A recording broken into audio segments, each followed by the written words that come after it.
네, 안녕하세요. 네, 알겠습니다. 자, 여러분, 성우투자 파트너 주식 발굴, 급등주 발굴의 기재, 주식정보 사이트 팍스넷의 송범선 대표입니다. 반갑습니다.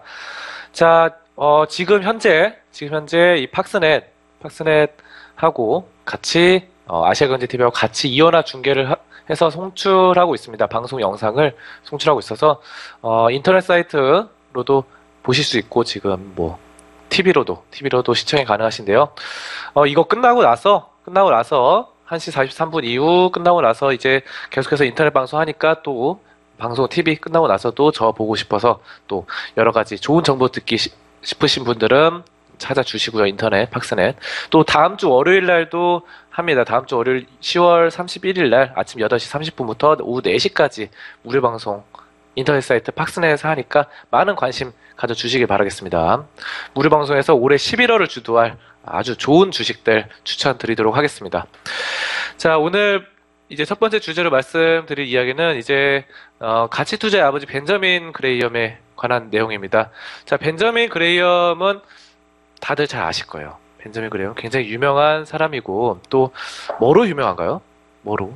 책으로도 유명하고 또 이 사람이 유명해진 데는 이제 그거죠.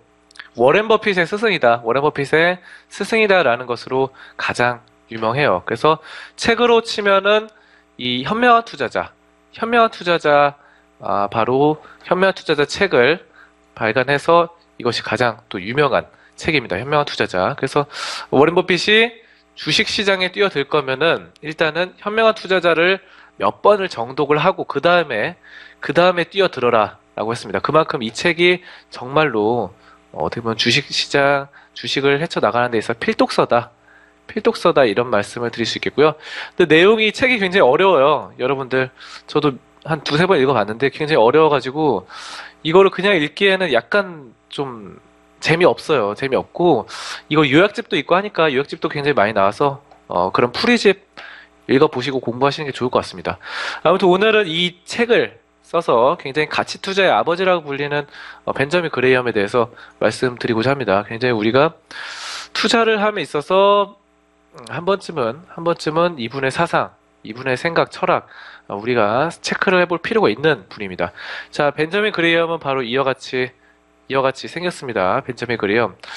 사진상에 보이는 바로 이분이 벤저민 그레이엄입니다. 라는 점 말씀을 드리겠습니다. 자, 그래서 벤저민 그레이엄은 증권업에 45년간 몸 담으면서 한순간도 멈추지를 않았습니다. 뭐를 투자를. 자, 주식과 채권, 풋옵션과 콜옵션, 파생상품까지 여러 가지, 또 국제 증권, 청산, 차익거래, 해지 전략 등의 이 새로운 분야를 네, 끊임없이 하고 있었다라는 것이고요. 끊임없이 했다. 섭렵해 나갔다라는 것이고, 항상 호기심과 이 학구열에 불타 있었던 벤저민 그레이엄이 회사를 운영함과 동시에 1927년 또 54년까지 27년간 컬럼비아 대학에서 고급 증권 분석 과정을 가르쳤습니다. 그래서 그 이후에 15년 동안은 UCLA 경영대학원에서 평교수로 재직을 했습니다. 자, 그래서 베이비 퐁파두라는 작품으로 브로드웨이 희곡 작가로도 활동을 했으며 또 우루과이 소설도 한 편 번역을 했습니다. 자, 저서와 기고 활동, 아까 그 보신 책 같은 것들을 많이 작성을 했고 또 노년의 기억을 묶은 이 회고록 한 권에 오늘날까지 이 투자자의 바이블로 꼽히는 증권 분석과 현명한 투자자를 포함해서 총 6권의 책을 출간했습니다.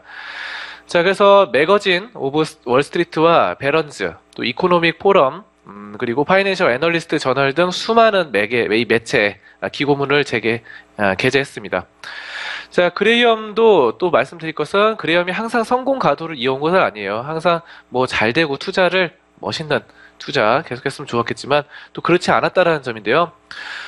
대공황 시기에 이 회사 포트폴리오의 가치가 1929년 20% 줄었고요. 그 다음에 1930년에는 이제 50% 거의 절반을 손실을 봤죠. 그리고 1931년에는 31% 손실 보고 1932년에는 3%가량 줄었다는 점 말씀을 드리겠습니다. 그래서 같은 기간에 다우지수는 17%, 17.3% 17.3%. 그리고 또 뭡니까? 33.8%.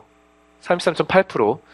그래서 50% 이렇게 계속해서 하락했는데 다우지수도 엄청나게 떨어졌죠. 다우지수도 떨어졌고 바로 그에 따라서 벤저민 그레이엄도 엄청난 손실을 봤다라는 것입니다.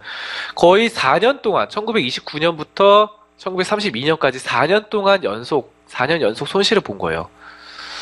어떻게 보면 우리가 봤을 때 이게 투자를 잘 하는 사람인가?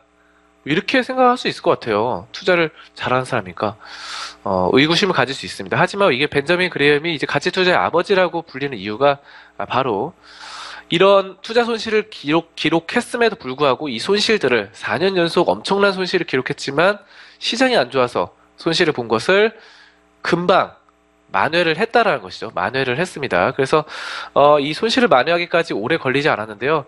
1935년 대공황기에 손실을 전액 만회하게 됩니다. 자, 1929년부터 시작됐던 또 1932년까지 다우지수가 대공황 때문에 굉장히 큰 폭의 손실을 기록하는데 이거를 3년 만에 모든 손실을 만회한다라는 것이죠. 자, 그래서 1935년에 모든 돈을 회복하고 투자 실패로 쌓은 이 소중한 경험을 흘려보내지 않고 분석하고 기록하면서 공부를 게을리하지 않았다라는 것을 아실 수 있겠고요. 그는 이때부터 이제 1956년 월가를 떠날 때까지 한 번도 손실을 입지 않았습니다. 그래서 대공황 때만 손실을 크게 보고 나머지 때는 괜찮은 성적을 기록했다라는 것이죠. 그래서 이와 같은 벤저민 그레이엄의 엄청난 실력을 우리가 아실 수가 있겠습니다. 자, 그래서 우리가 이제 벤저민 그레이엄은 금방 시장이 안 좋을 때 힘들었던 것은 금방 회복이 가능하고 이렇게 가치 투자를 해도 성공을 할 수 있다라는 것을 거의 첫 번째 표본으로 아는 것이죠. 그래서 가치 투자라는 것이 이제 급등주 이런 것들은 아니거든요. 급등주. 하지만 천천히 해도 큰 손실을 기록했다가도 금방 만회할 수 있다라는 것이고 시장을 탓하지 않은 것입니다. 시장이 안 좋아서 손실을 봤던 것도 사실상 1935년에 손실을 다 만회했다는 것이 굉장히 놀라운 것이 실제로 다우지수가 대공황이 있고 나서 굉장히 오랜 동안 회복이 되지 않았어요. 다우지수는 그 1932년 그때 저점을 찍고 나서 30여 년간 계속해서 회복을 하지 못했습니다. 그래서 1960년도에 들어와서야 그 정도에 들어와서야 이제 정확히 말씀드리겠습니다. 1954년 들어와서야 회복을 해서 25년 만에 전 고점을 돌파했다라는 것. 근데 이제 벤저민 그레이엄이 회복을 하기까지 25년이 걸리지 않고 금방 회복을 했다라는 것이죠. 자, 그레이엄이 이제 1925년 또 제롬 뉴먼이라는 브로커와 함께 세운 그레이엄 뉴먼이라는 투자회사는 이 그레이엄이 은퇴한 1956년까지 31년간 연평균 17%라는 놀라운 수익률을 기록했어요. 자, 연평균 17%, 그렇게까지 막 높은 수익이라 생각 안 하실 수 있어요. 하지만 이 17% 31년 동안 꾸준히 기록했다는 것은 정말 놀라운 수익입니다. 이거. 네, 우리가 이제 단기간에 큰 수익을 거둘 수도 있어요. 단기간에 급등주 발굴을 해서 몇 년, 1, 2년은 거둘 수 있지만 이것이 오래 가질 못하죠. 항상 슬럼프가 빠지게 되고 너무 큰 수익은 너무 다시 슬럼프에 빠져서 안 좋은 상황이 될 수 있다는 점, 그런 점들을 우리가 체크를 해 주셔야 됩니다. 자, 벤저민 그레이엄은 1976년 82세의 나이로 프랑스에서 노안으로 사망을 했습니다. 어쨌든 증권 분석의 아버지라는 칭호를 헌사받았는데요. 저번에도 말씀드렸던 건데 가치 투자를 하는 사람들은 이와 같이 좀 오랫동안 사는 경향이 있어요. 그래서 이 당시에 82세 지금으로 봤을 때는 평범한 수명이라고 보실 수 있겠지만 상당히 그래도 오래 사신 분이고 또 다른 가치 투자들도 보시면 굉장히 오랜 수명 동안 사는 가치 투자들이 굉장히 많습니다. 그래서 가치 투자를 하면 마음이 느긋하고 또 시간이 자신의 편이다라는 편안한 마음새를 가지기 때문에 수명도 굉장히 오래 살고 그렇다는 장점도 있는 것 같습니다. 자, 그렇게 말씀을 드렸고요. 그 다음에 다우지수 100년 역사 분석에 대해서 말씀드리도록 하겠습니다.